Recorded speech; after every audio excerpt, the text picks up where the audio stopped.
Okay, before I start this Penny Dreadful Season 2, Episode 8, Memento Mori.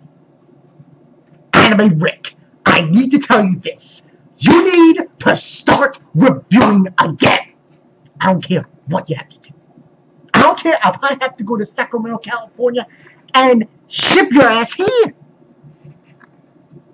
When this season's over, me and you, man, we're doing a live stream. Okay, we're doing a live stream because this shit is too crazy. Anime Rick, man. He's my bro. He's my Penny Dreadful bro. But anyway, yeah, it's me, Bonkai922. It's just Anime Rick and me are the only cats in the community so far. There's a few others. Like, coming back to our side about Penny Dreadful.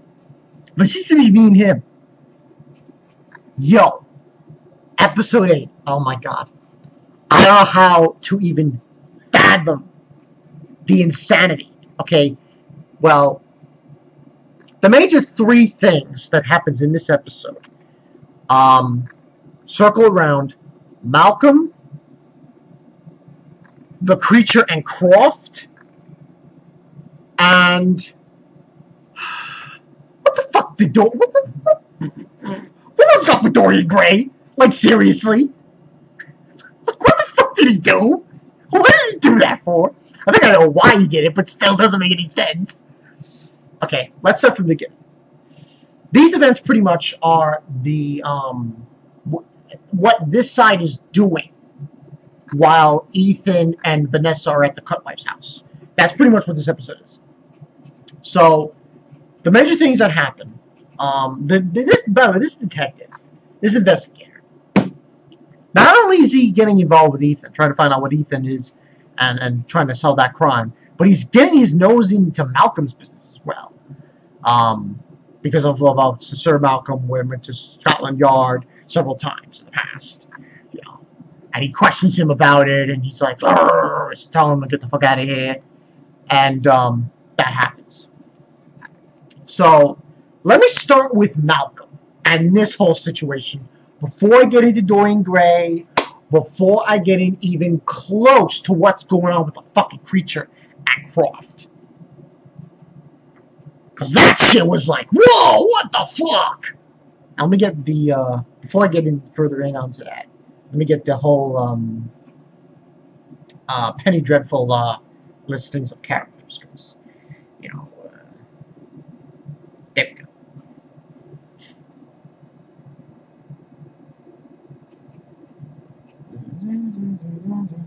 And, truth be told, I don't know. Oh god, this show is ridiculous. Okay, it's beyond ridiculous, and it just baffles me how insane it is. Okay, so pretty much, let's talk about Malcolm, Timothy Dalton. Now,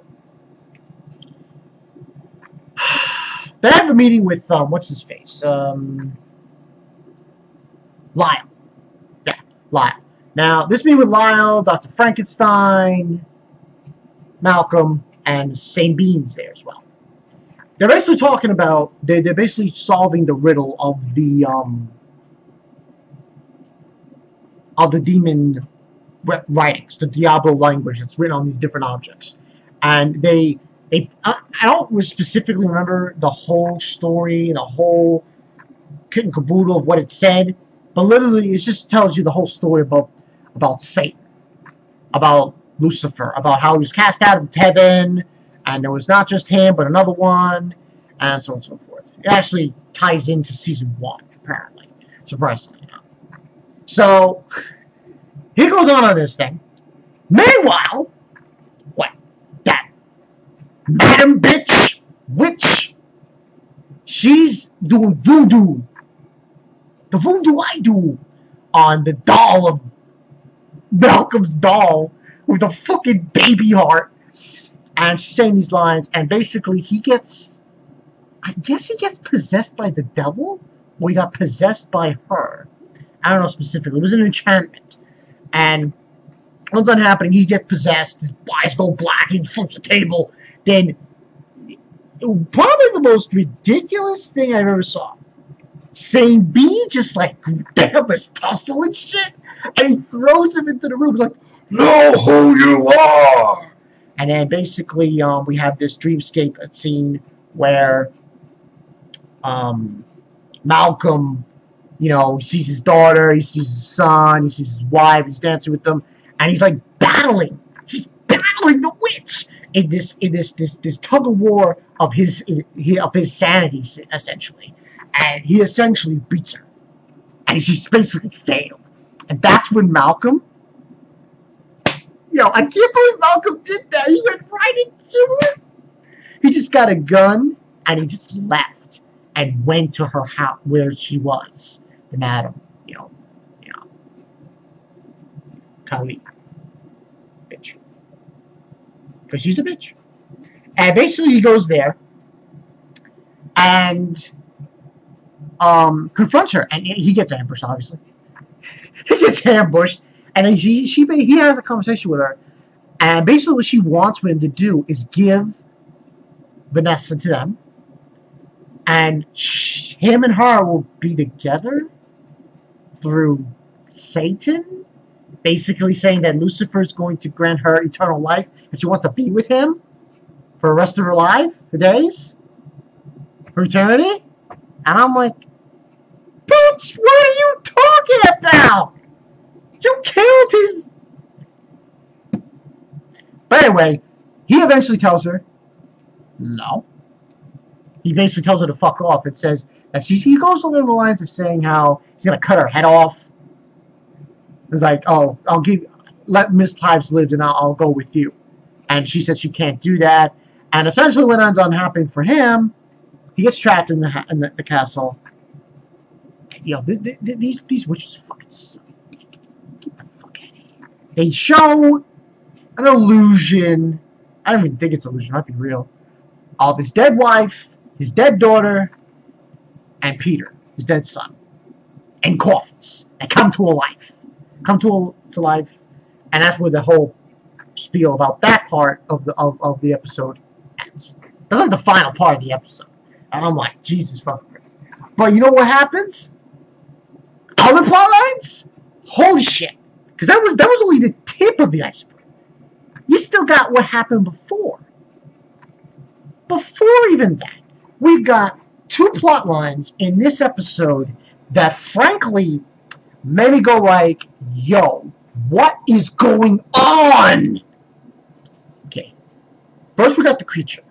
He confronts Dr. Frankenstein, starts fucking foaming all over the place, and saying where his wife is, the one they created, Croft, pretty much. Yeah, that's right, Croft.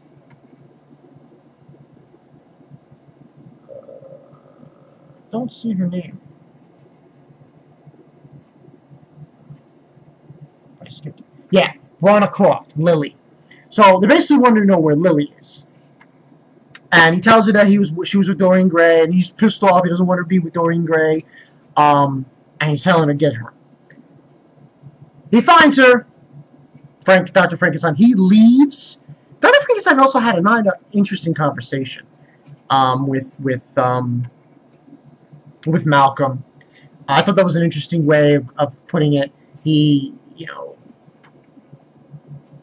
has a conversation with him about son, Peter, and everything else. They really talk to each other about it. The other thing that happens with the whole Death plot line is the creature finds out about she was hanging out with Dorian. Eventually, the creature confronts... Oh, by the way, as far as the beginning of the episode is concerned, with her, yeah, she killed a dude, and she's fucked up in the head. So, the creature confronts Lily, and, yo, this boggled me. She was kicking the creature's ass! Oh my god! She was kicking his ass! Literally! Throwing all over the fucking place! I'm like, yo, sort of how it was like the opposite. You know how Creature was pushing around Dr. Frankenstein, she was pushing around him, and then basically she does a 180, Lily does a 180, and actually wants to be with the Creature, and saying how when Dr. Frankenstein gets back, let me and you put our hands around his throat and kill him. Oh, that blew my mind. But that's where that plotline kind of ends, and they kind of like make out a little bit, and I'm like, now that happened, and that totally blew me away. This episode gets fun. I don't give a shit. Then we have Dorian Gray. I have no idea what the fuck that was about, but it just blows my mind. Okay. Dorian Gray, after having his time with Lily, goes back to his house, and he encounters his guy lady friend, finds out about the secret passage, and goes down it, and he sees that the passage has been opened. He doesn't see her, him, her, how do you want to call her, and he, her, you. Goes through it, goes down the stairway, and sees her staring at this portrait, and he basically says, "You found my secret." Now we don't see what it is. It's a painting. I think anyone who knows the whole story with Dorian Gray, he supposedly is immortal, the whole bit. I don't know much about Dorian Gray. I really don't. Honest to God, I really don't. I don't know much about his character. All I know is that he supposedly cannot die, and the only way he can die, or supposedly die, so on and so forth, is by looking at his painting. I don't know, it's the whole thing. But anyway, and she's looking at this painting, and she says, "Oh, can you love me, even knowing about this about me?" And she says, "Yes." He gives him wine to drink. She drinks it and collapses. I was like, huh? A huge what the fuck? Like, what? And then he looks, she falls down, and she says, you know what he says? He says, "I guess you couldn't love me." What? Then we see him looking at the painting, which basically we finally see what the painting is. It's a painting of this guy in chains, and it moves.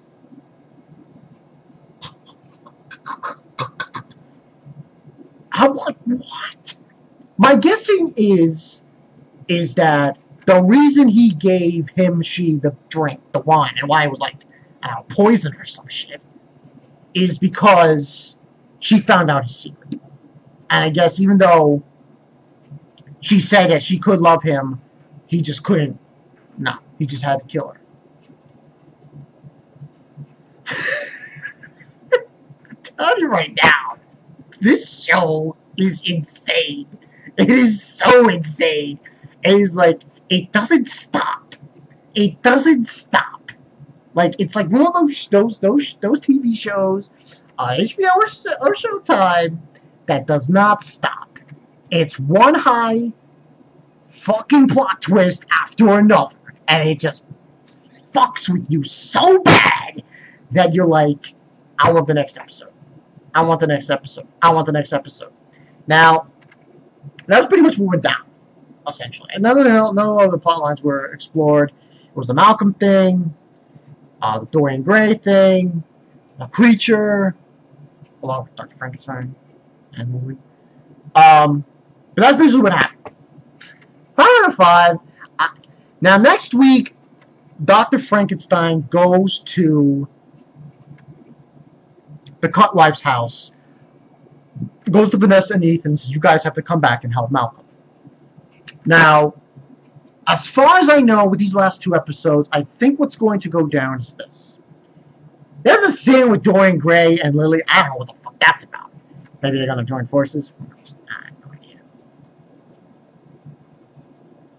Someone's definitely going to have a Malcolm, because there's a scene where Vanessa goes into the fucking place. I'm like, yo, no. And she stares. She stares at the thing that's of her, and I'm like, no. And then there's another scene with Ethan and that scarred motherfucker, like the one he just butchered. And I think Ethan we saw in the preview, he gets stabbed or something in the next 2 episodes. I really don't know. Can't really determine that much, but from that. But 5 out of 5 for this.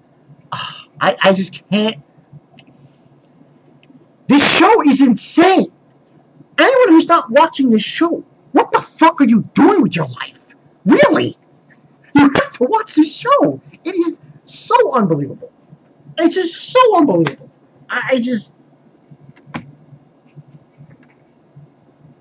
It's unbelievable. I'm not going to say it's Game of Thrones, like, death-worthy, like, they kill every character. But it's just, like, out of the blue. Just, that thing with Dorian Gray. I'm like, you gotta be fucking shitting me, man. Like, that was insane. All I have to say is this.